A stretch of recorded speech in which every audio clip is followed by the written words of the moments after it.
Today, many universities offer students the opportunity to take classes without physically attending the classroom or campus. This form of education, known as distance learning, is offered at many universities, including MIT, Berkeley, and Stanford.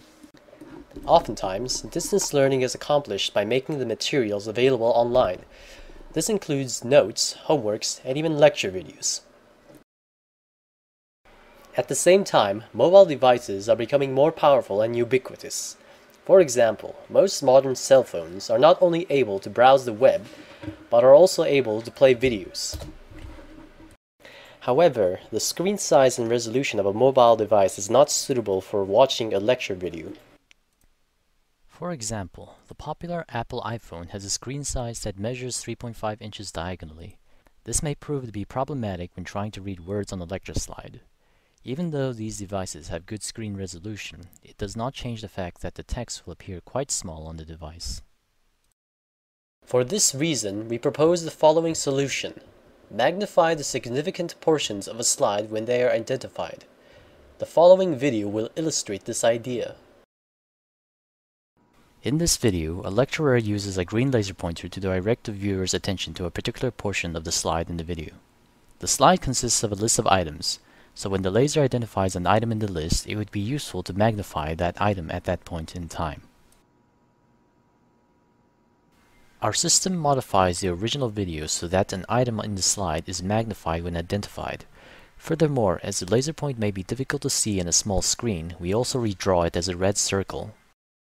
Note that the magnified item is not a magnification of the video, but rather an enlarged version of the original slide image. This is a better solution than a simple magnification, as the item is free from discoloration or noise, as it is in the video. The system can also do the magnification for images as seen in this video. Note that our laser gesture algorithm is fairly robust and can capture a large gamut of gestures. We have also done some work on magnifying text based on speech. We run the video through an automatic speech recognition system and use that transcript to identify when a speaker is reading off a bullet point. We can further enhance matching by testing the similarity of words, which is based on WordNet distances. Once this is done, we highlight the appropriate bullet. Though not part of our algorithm, we will overlay the transcript as generated by IBM's automatic speech recognition system to enhance the viewing experience. Now let's get into more detail per group. Fruits, for example, can be eaten both fresh and processed. Most people don't eat raw meat. An example of a fruit that's eaten both fresh and processed are oranges, which are sometimes processed into jams and other preserves, such as marmalade. For those of you not interested in the process that generated those videos, you may want to stop watching now. Otherwise, we will jump right in. In order to achieve this, we will need to answer the following questions. What is it we need to highlight, and when do we highlight it? In general, the segments of interest are bullets and images. We define a bullet to be an item in a list whose items start with a bullet symbol, number, or some other numbering scheme. The laser points on the image in the video, which we simply call laser points, tell us when to highlight a bullet point. To do this, we will need to know three things. 1. When and where a slide is shown in a video. That is, we need to find the homography for each video frame. 2. The coordinates of the laser points in the video. 3. The coordinates of the bullet points in a slide. So, what is a homography? A homography is a projective transformation. It describes how two images are related as seen by a pinhole camera.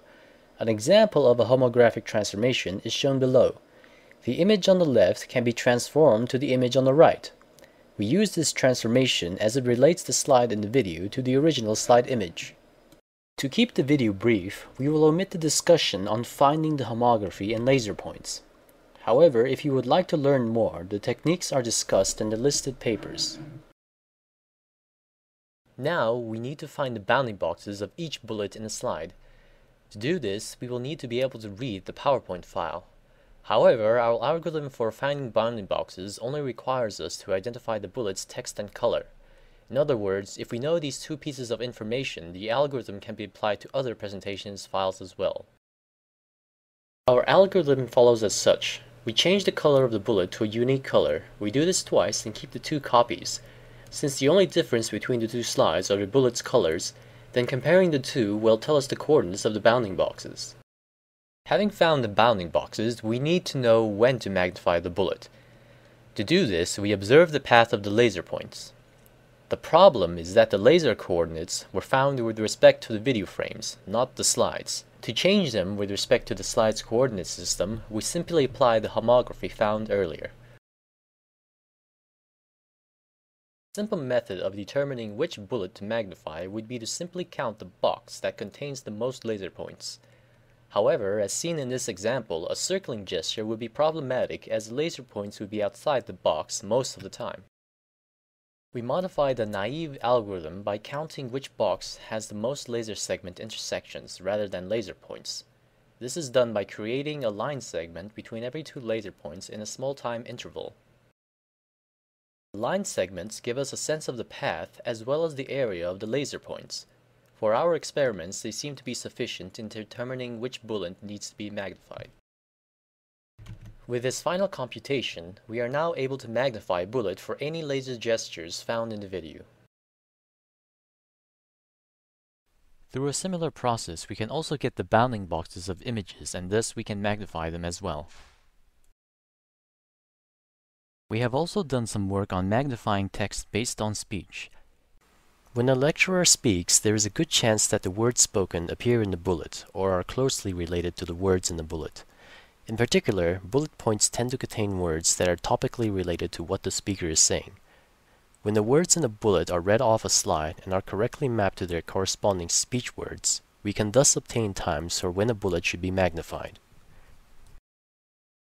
For more information, visit our website or look up the references listed below.